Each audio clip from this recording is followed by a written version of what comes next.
Olá e sejam bem-vindos ao primeiro episódio do Reuma 360 Graus, o podcast da Sociedade Portuguesa de Reumatologia. O meu nome é Sofia Barreira e sou reumatologista da ULS Santa Maria e do Hospital Lusíadas de Lisboa. Hoje falamos sobre um tema fundamental e muitas vezes pouco falado, a ligação entre saúde mental e dor crónica. Sabemos que viver com uma doença reumática pode ser um desafio físico e emocional. A dor persistente, a fadiga, o impacto no dia-a-dia, tudo isso afeta não só o corpo, mas também a mente. Neste episódio vamos explorar como estas condições estão interligadas, o que a ciência diz sobre isso e, mais importante, como podemos gerir esses desafios para viver melhor. Para nos ajudar a compreender um pouco melhor esta realidade, temos connosco a doutora Vera Lage, médica reumatologista no Hospital Lusíadas de Lisboa, e o Dr. Gustavo Jesus, médico psiquiatra, diretor do Departamento de Psiquiatria e Saúde Mental da ULS Estuário do Tejo e diretor do Centro Clínico PIN. Muito obrigada a ambos por estarem connosco. Obrigado, nós. Doutora Vera, comece por si e por perguntar como é que a dor crónica pode afetar o equilíbrio emocional de uma pessoa? Bem, eu penso que vou ter que começar um bocadinho mais atrás, tentando explicar um pouco como é que funciona a percepção da dor. Por isso, o sentido da dor, o sentir a dor. Eu, desde que tenham um estímulo periférico, este estímulo é sentido, digamos assim, pelo sistema nervoso central, pelo cérebro. E este estímulo tem que percorrer um caminho que é sempre através do sistema nervoso, das células do sistema nervoso que vão noticiar o cérebro de que existe algum estímulo. Dependendo do estímulo, que pode ser um estímulo curto, forte, curto, como uma dor aguda, tropecei, dei um chute numa pedra, este estímulo pode ser, esta percepção pode ser benéfica. E eu respondo, porque tenho a capacidade de responder, retirando o meu pé. Desde que este estímulo seja crónico, por isso eu tenho uma lesão, tenho uma doença, tenho uma artrose do joelho, que está descompensada, inflamada e que me dói, este estímulo doloroso continuadamente vai ser emitido e sentido pelo sistema nervoso central, e esta cronicidade vai gerar consequências. E as consequências serão não só neurológicas de percepção, porque há diversos departamentos, digamos assim, do nosso corpo que estão relacionados entre si.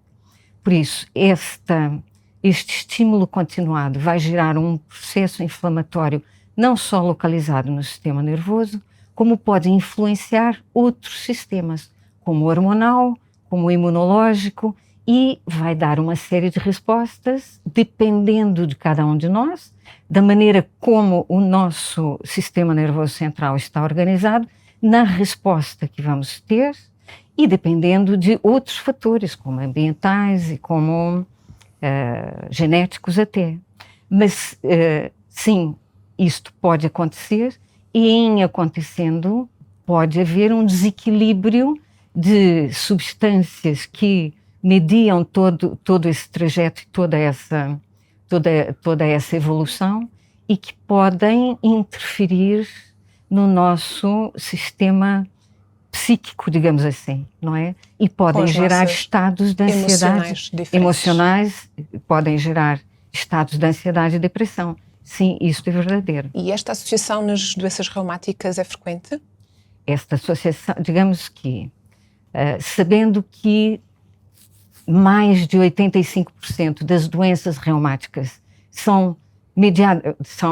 têm como o sintoma principal a dor. Há doenças reumáticas que não têm dor como sintoma, como, por exemplo, a osteoporose, não é?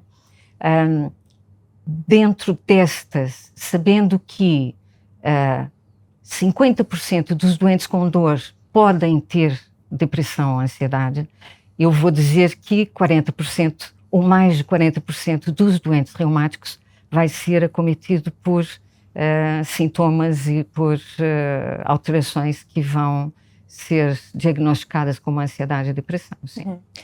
E a ansiedade, a depressão, ou sobretudo também o stress, podem contribuir para o aparecimento de uma doença reumática ou para a sua exacerbação, por exemplo?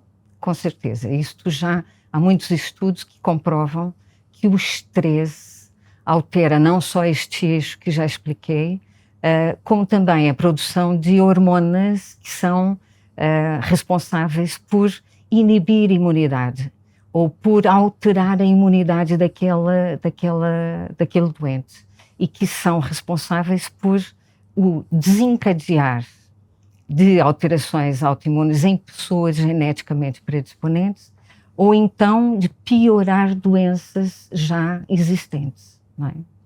Ótimo, obrigada. Doutor Gustavo, se calhar agora olhávamos para isto um bocadinho da perspectiva inversa e pensar um pouquinho como é que a ansiedade e a depressão podem influenciar aquilo que é a percepção da dor.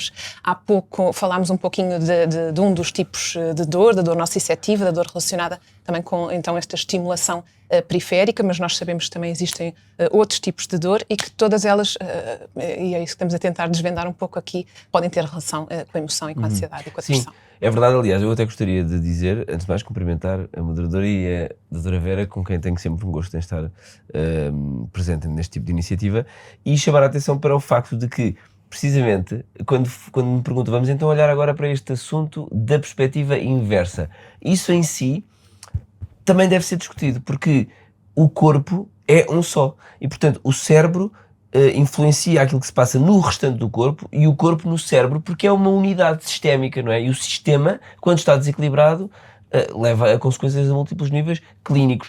E portanto é muito importante deixar de fazer esta dicotomia corpo-mente, que do ponto de vista da organização conceptual pode ser útil, o corpo e a mente, mas na verdade a mente é produzida também pelo corpo e portanto aquilo que se passa no corpo claramente vai resultar em estados mentais, não é? Sejam eles alterados, saudáveis ou não. Agora, também é importante dizer que tudo aquilo que é mental é também cerebral, ou seja, passa-se num tecido neurobiológico, não é? Portanto há um substrato neurobiológico, celular e neuroquímico que medeia estas interações entre a doença reumatológica e sintomas neuropsiquiátricos. E é muito importante também reconhecer, aliás, a doutora Vera já disse aqui, que a dor envolve, nomeadamente, vias imunológicas, vias inflamatórias, e é curioso pensar, curioso, ou melhor, é relevante chamar a atenção para o facto de que as doenças psiquiátricas comuns, sobretudo aquelas que estão relacionadas com o stress, como é o caso da depressão e da ansiedade, são também doenças com uma componente inflamatória. Portanto, já está mais do que estudado e mais do que documentado, e é sabido, que mesmo que a pessoa não tenha outra doença sistémica, seja autoimune, seja reumatológica, seja o que for, inflamatória, portanto o doente não tem outra doença inflamatória, ter depressão aumenta o seu status inflamatório. Há, por exemplo, interleucinas circulantes aumentadas, PCR de alta sensibilidade, que é como sabemos, para quem nos está a ouvir e não domina esta área da saúde, é um marcador, é um biomarcador de inflamação. Portanto, na depressão isso está presente e na ansiedade crónica também. Portanto, isso para mostrar que, por um lado, há mecanismos etiológicos comuns entre as doenças reumáticas e a doença depressiva e a ansiedade, porque há mediadores inflamatórios, entre outras questões, como sendo até mediadores celulares do sistema imunitário, que vão no cérebro exercer alterações. Porquê? Porque nós sabemos que a inflamação, quando é central, ou seja, quando está no sistema nervoso central, altera a própria neurotransmissão. Sabemos, por exemplo, que uma pessoa que tenha um status inflamatório aumentado vai ter uma indução ou uma inibição de certas enzimas que afetam ou a produção ou a degradação da serotonina, da noradrenalina, da dopamina, do glutamato, que nós estamos muito habituados a ouvir como a causa dos desequilíbrios cerebrais, mas que pode ser influenciada pela inflamação. Portanto, uma pessoa que esteja com um status inflamatório vai ter uma baixa de serotonina, uma baixa de dopamina, uma elevação de glutamato, que é um neurotransmissor que se pode tornar neurotóxico, daí que depois possam surgir as atrofias de certas zonas do cérebro, com doenças reumáticas crónicas, com alterações cognitivas a longo prazo, e não só a próprio sintoma emocional, porque também é importante chamar a atenção disto. As pessoas pensam, ok,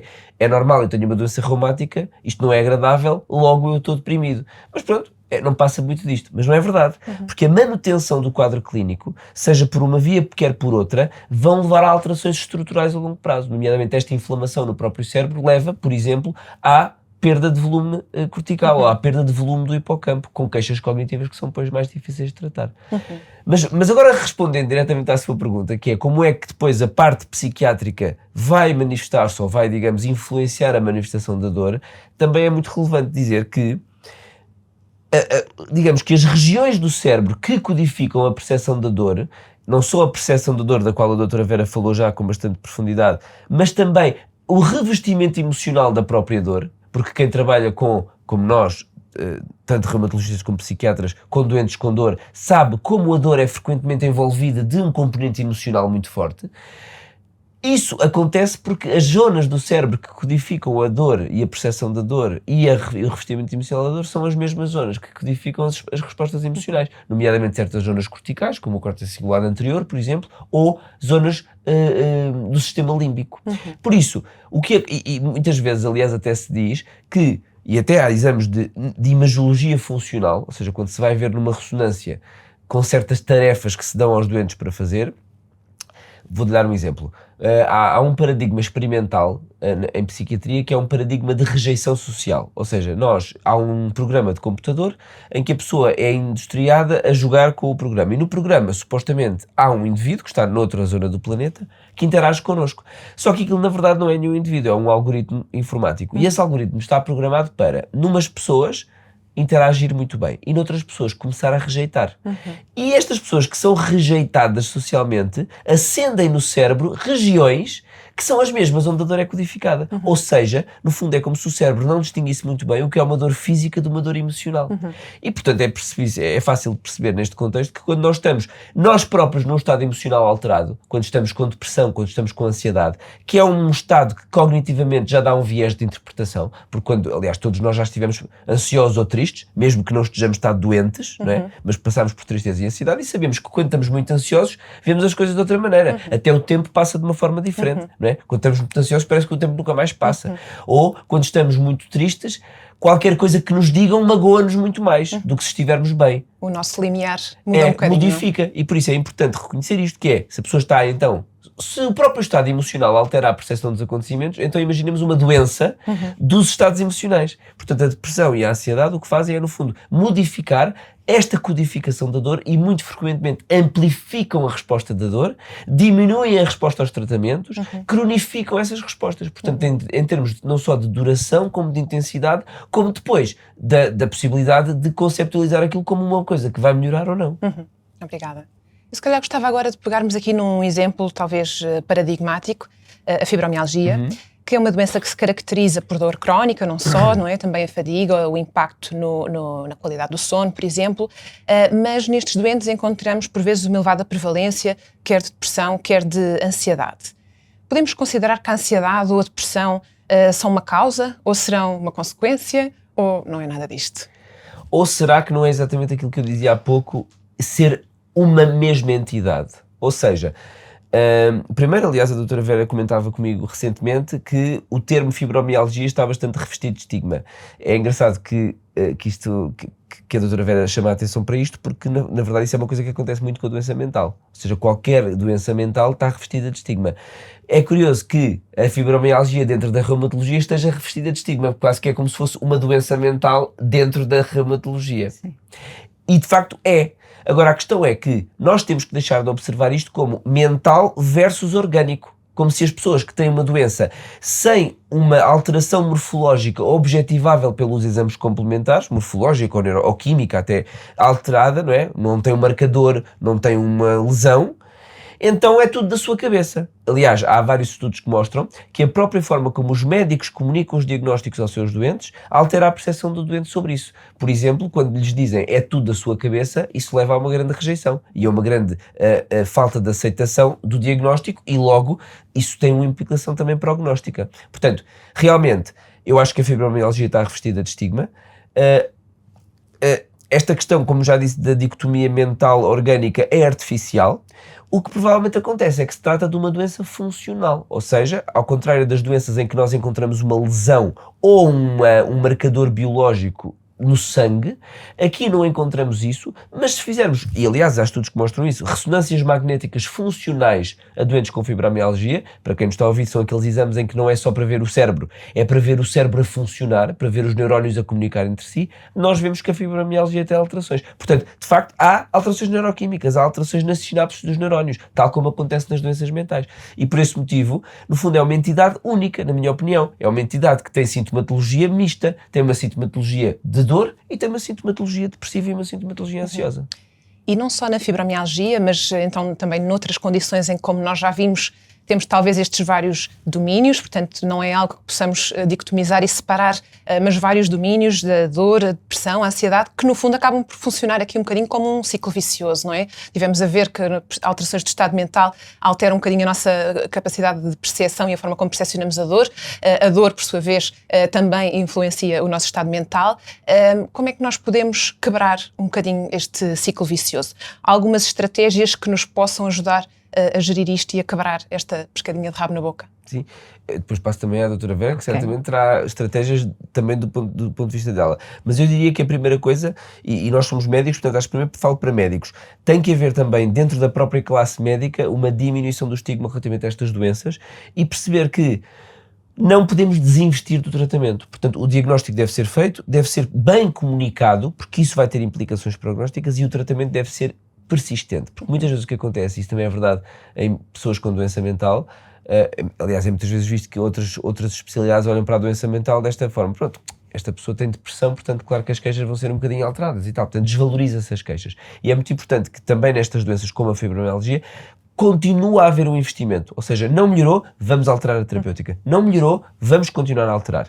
E estamos a falar de terapêutica farmacológica, não é por acaso que a terapêutica farmacológica da fibromialgia é comum à reumatologia e à psiquiatria, são nomeadamente antidepressivos, são nomeadamente medicamentos que se utilizam no tratamento da ansiedade, como os gabapentinoides, portanto a doutora Vera poderá falar também sobre isso, mas realmente, agora puxo também aqui a brasa ao funcionamento mental, também há outras estratégias comportamentais que são úteis, como por exemplo a psicoterapia, porque a psicoterapia pode ajudar muito a encontrar novas estratégias para lidar com a dor, ou até para encontrar, para saber identificar os triggers que levam à dor, ou os triggers que levam ao agravamento da dor, e uma vez identificá-los, poder geri-los melhor. E há práticas dentro da psicoterapia muito úteis, que se falam também já muito, e que é importante dizer que são realmente baseadas na evidência científica, como as práticas meditativas e o mindfulness, em que nós no fundo fazemos um treino atencional, em que por treino recorrente ao longo de semanas e meses, nós conseguimos treinar o nosso cérebro a tomar atenção a uns estímulos e não a outros. Isto quer dizer que, no fundo, sempre que nós utilizamos muito um circuito cerebral, nós vamos reforçá-lo, porque os neurónios reforçam esse circuito. Portanto, se nós estivermos permanentemente a pensar na dor e a sentir a dor e a viver em função da dor, a dor vai piorar. E se nós conseguirmos, através destas práticas psicoterapêuticas e meditativas, desfocar-nos da dor, focar-nos noutras vivências do nosso dia-a-dia, da nossa vida, tentar conceptualizar aquilo cognitivamente de outra maneira, também estamos a reforçar aqueles circuitos que nos permitem afastar da dor. Portanto, também desse ponto de vista, podem ser estratégias úteis. Se calhar, antes de irmos aqui mais um bocadinho a outras estratégias terapêuticas, e pegando aqui um bocadinho no que o Dr. Gustavo disse agora nesta sua intervenção no início, é muito importante o diagnóstico atempado, é muito importante o reconhecimento atempado. E se calhar perguntava à doutora Vera, quais é que são assim as pistas, os principais sinais que, e eu também como reumatologista e que nós como reumatologistas, devemos estar atentos num doente que seguimos com doença reumática crónica, que ele provavelmente precisará de algum tipo de apoio psicológico, uma consulta de psiquiatria. O que é que temos de estar atentos? Antes de responder a esse novo enfoque, e pegando no início dele, acho que em relação à fibromialgia ou aos síndromes de dores crónicas, é fundamental haver conhecimento. A maior parte dos nossos colegas que desmistificam ou tentam diminuir a queixa do doente e toda a situação pela qual aquele doente passa é por desconhecimento. Isto tem sido recorrente desde que se fala de fibromialgia. Temos tentado sempre dar formação a colegas de medicina geral e familiar, e não só. Recebo muitos doentes da ortopedia, isso deve ser uma fibromialgia, isso não é nada. Olha, vá ali para a reumatologia, porque eles ali têm paciência para seguir esses doentes. Mas é fundamental perceber a fisiopatologia da doença, porque ela existe, ela é funcional, por isso não estamos aqui a falar de uma fábula, não é? Esta formação é fundamental. O diagnóstico precoce é fundamental para o tratamento da dor crónica. Nós sabemos que se diagnosticarmos uma dor que irá se cronificar, quanto mais cedo fizermos o diagnóstico, com muito mais certeza vamos ter um bom resultado no tratamento daquela dor. Isto é visível mesmo na fibromialgia. Se apanhamos uma doente e tem um caso gritante de uma mulher que era CEO de uma empresa e que tinha 3 filhos ou 4 em casa e que um dia apanhou uma gripe violenta e depois foi para a cama cheia de febre e quando se levantou não conseguia se levantar, a vida tornou-se um caos, nunca mais deixou de ter dores, cansava-se, não conseguia lidar com os filhos nem com o trabalho. Por acaso veio procurar um reumatologista, nós começamos a tratá-la e em 6 meses ela sai desse quadro. Por isso é possível tratar-se, desde que haja um cuidado do próprio. Por isso o ensino da população também é importante, porque era uma pessoa diferenciada e tinha acesso à informação. Este ensino é fundamental. E mais para frente vou falar um bocadinho mais sobre o ensino, que acho que é importante, e é fundamental fazermos o diagnóstico precoce e usar a possibilidade do tratamento farmacológico indicado. Muitas das substâncias dos fármacos, alguns dos fármacos usados em psiquiatria, na depressão, na ansiedade, nós usamos com muito bom resultado, eu não sinto, sinceramente, o tabu do doente. Eu vou tomar medicamentos para depressão, eu não estou deprimida.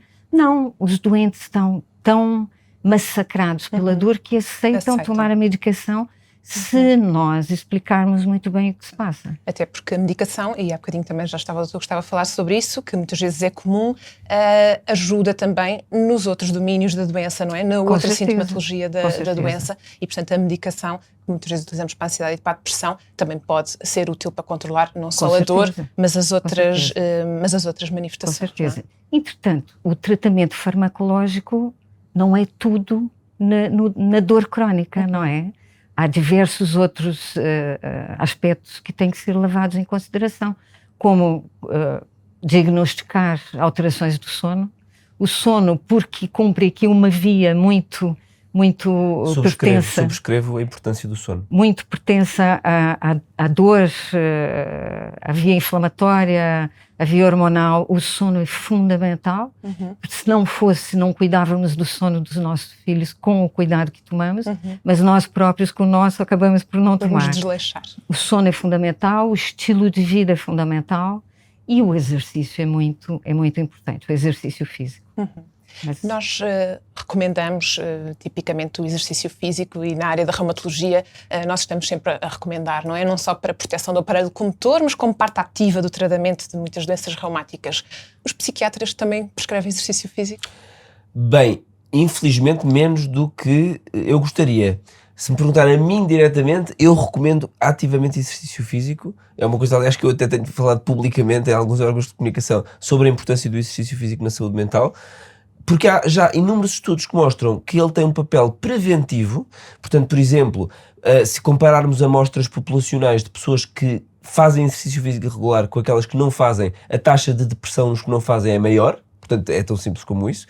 E depois há também já estudos que mostram diretamente o efeito do próprio exercício físico no tratamento da depressão. Por exemplo, uma pessoa com depressão que faça exercício físico versus um braço do estudo em que não seja feito exercício, tem melhorias significativas. Portanto, o exercício físico é positivo de vários pontos de vista, do ponto de vista preventivo e do ponto de vista terapêutico. E isso é verdade também do ponto de vista agudo e do ponto de vista de médio prazo, porque agudamente o próprio exercício físico dá bem-estar. Nós sabemos que o exercício físico faz com que haja libertação de endorfinas e outras substâncias químicas no cérebro que realmente vão atuar nestas zonas nas quais nós estamos a falar hoje aqui desde o início deste episódio e que vão mitigar a dor, vão melhorar o bem-estar, vão dar uma sensação de euforia e isso é positivo. Mas não é só isso, porque o exercício físico também é anti-inflamatório e, portanto, se nós fizermos exercício físico de forma mantida no tempo regular, nós vamos também baixar o nosso status inflamatório sistémico e, por isso, cerebral, logo melhorando os sintomas físicos, como a dor, e os sintomas mentais, como a tristeza, a depressão e a ansiedade. Eu acho que agora, nesta fase final deste nosso episódio, é importante desmistificar um bocadinho a ideia de que procurar ajuda no contexto da saúde mental é um sinal de fraqueza. Pelo contrário, eu acho que deve ser um passo de coragem e que é algo que as pessoas não se devem de todo inibir, não é? Eu acho que neste momento, felizmente, o tema da saúde mental tem estado menos revestido de tabu. Eu acho que isso acontece principalmente desde a pandemia. A pandemia foi um fator de tanto stress para toda a gente que não houve, é como se as pessoas não tivessem outra hipótese senão finalmente falar de saúde mental e doença mental, porque de facto foi um fator de stress muito prolongado no tempo, transversal a toda a população. Nunca na vida, nunca no mundo, na história do mundo, bem, da história recente e documentada, claro, tivemos toda a gente submetida ao mesmo fator de stress durante o mesmo período de tempo prolongado e, portanto, com muita incerteza, não sabíamos se íamos sobreviver, como é que íamos sobreviver, que sequelas ia existir. Portanto, isso fez com que se falasse muito.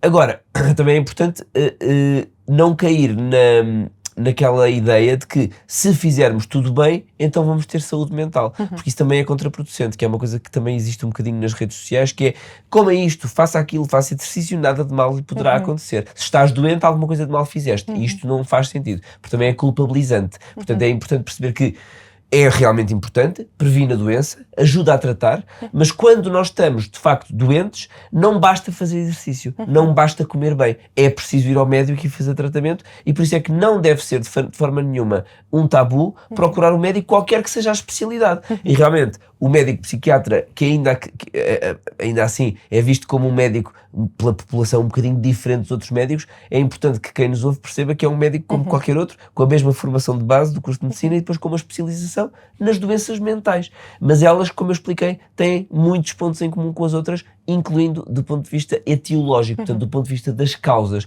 Logo, de facto, não deve ser um problema para ninguém ir a um médico psiquiatra procurar ajuda para estas questões. Exatamente. E Subscreva 100%. E por fim, se calhar, pedir a cada um de vocês um conselho para quem quer começar então a cuidar da mente e do corpo. Eu penso que a base de tudo é a educação, não é? Por isso, tem que fazer parte da nossa educação o conceito de qualidade de vida, de saúde, de bem-estar, não é?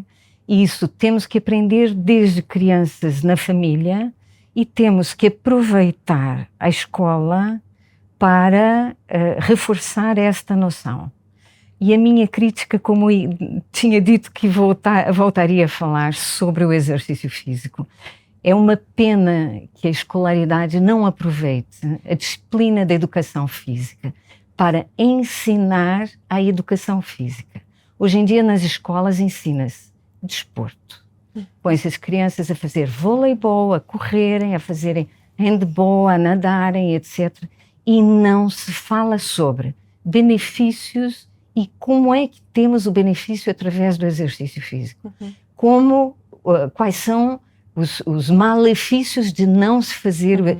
Eu sou médica desde a altura em que as mamães vinham pedir o atestado para os bebês para não fazerem ginástica, coitadinhos dos bebês, porque está a chover e depois vão se molhar, não é?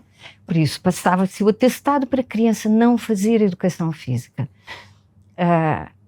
É uma pena porque temos esse espaço dentro da escolaridade, isto não é discutido sequer dentro das escolas e estamos a perder uma oportunidade enorme de dar a crianças formação. Claro, por isso, passa-se pela educação das crianças e não só, e dos adultos. Como é que eu educo os meus doentes a dar a informação sobre a necessidade do bom sono, sobre a higiene do sono, sobre os cuidados alimentares e quais são aqueles alimentos que, grosseiramente, porque não somos nutricionistas, sabemos que são pró-inflamatórios, não é?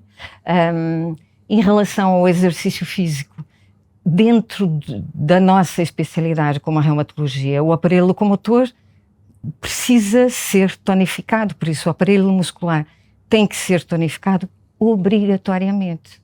Mesmo sabendo que nas idades futuras o exercício pode me ajudar na cognição ou na baixar o diabetes. Não, eu preciso ter musculatura suficiente para levar o meu coração até ali.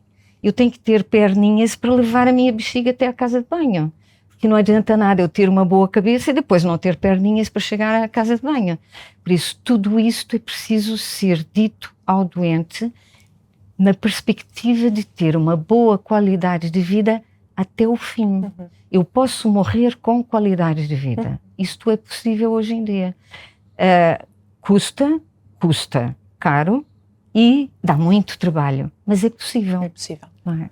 E o seu conselho? É difícil, depois destas recomendações da doutora Vera, dar Muito mais algum completas. conselho. Portanto, eu subscrevo tudo o que a doutora Vera disse, mas se eu tiver que escolher um, para começar, era dormir bem. Porque dormir é a base para a saúde do corpo e do cérebro. E as pessoas na sociedade atual desvalorizam a importância do sono. Dormem 3 cestas por semana e acham que já dormiram que chegue.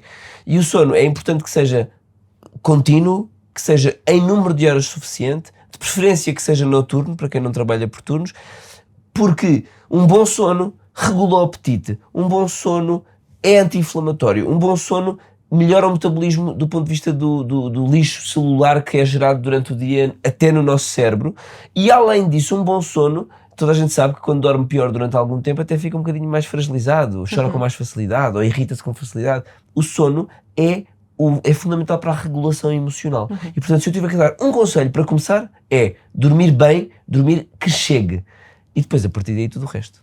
Muito obrigada. Muito obrigada a ambos pela vossa presença. Obrigada por esta conversa tão rica. E para si, se gostou deste episódio, partilhe com alguém com quem possa fazer a diferença. Siga o podcast de Reuma 360 Graus nas plataformas habituais e acompanhe também a Sociedade Portuguesa de Reumatologia para mais conteúdos sobre saúde, sobre ciência, sobre qualidade de vida. Até ao próximo episódio.